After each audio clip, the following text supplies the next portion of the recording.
A lot of students continue to show behaviors that most people think are lazy or defiant or struggle to complete their work in class, even though there are classroom management systems in place, especially when people are using things like behavior charts. So I wanted to share a clip from my free training where I share how to be neurodiversity affirming and evidence-based by supporting executive functioning. Specifically, I talk about why behavior charts don't actually support students' executive functioning skills and why those behaviors continue to show up even though those strategies are in place. Here's the clip. So let's think about what needs to happen in order for us to motivate ourselves. So this is what adults do when they are engaging in self-discipline and self-regulation, and they are motivating themselves to do something that is not something that they prefer to do, or maybe that's challenging and requires a lot of steps and effort. So first, what they need to do is they need to be able to envision the end goal, the desired outcome, the potential reward. This ties in with those future thinking skills. They need to consider choices, options, and consequences. This can tie into things like procedural fluency, also engages future thinking, and then also requires us to engage our episodic memory to think about what we've learned from the past.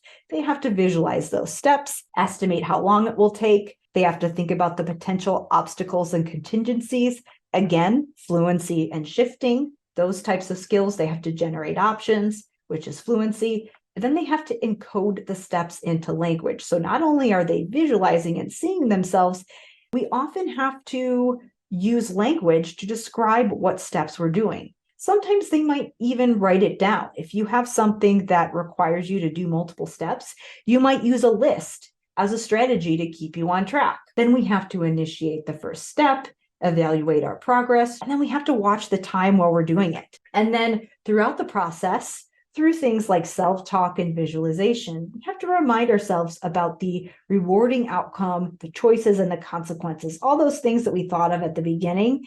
We continually are reminding ourselves of those things as we're going through this process. Kids who are experiencing executive dysfunction are going to be more prone to avoid things because they can't use this process to motivate themselves, and they're going to be more likely to choose things that give them that immediate gratification.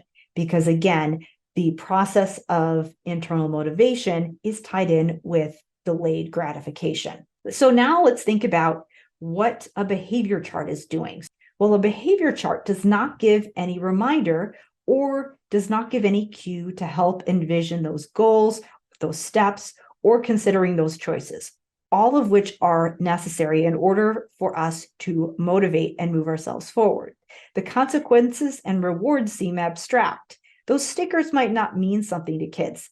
So part of the encoding process does have to do with symbolic representation. And so the reason that sticker charts might be motivating to some people is because we can take that sticker and visualize what that means. We might be able to make an association between that sticker and the reward at the end of the day that we're working towards.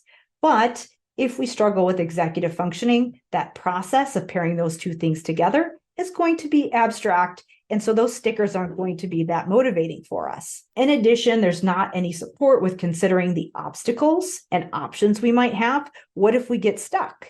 A lot of times kids are getting stuck along the way, and that's why they're not on task.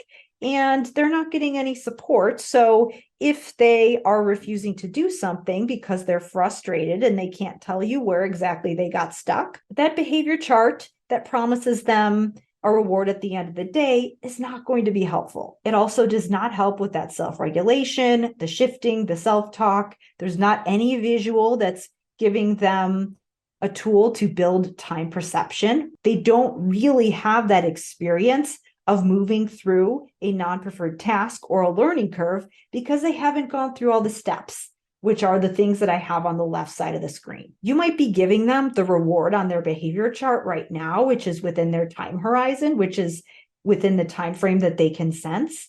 But if the real reward happens later on in the day, then again, that sticker isn't meaningful for them because the actual reward isn't happening until way later. To see the full training where you can learn how to be evidence-based and neurodiversity affirming by supporting your students' executive functioning, go to drkarendudek-brannan.com/EF leadership.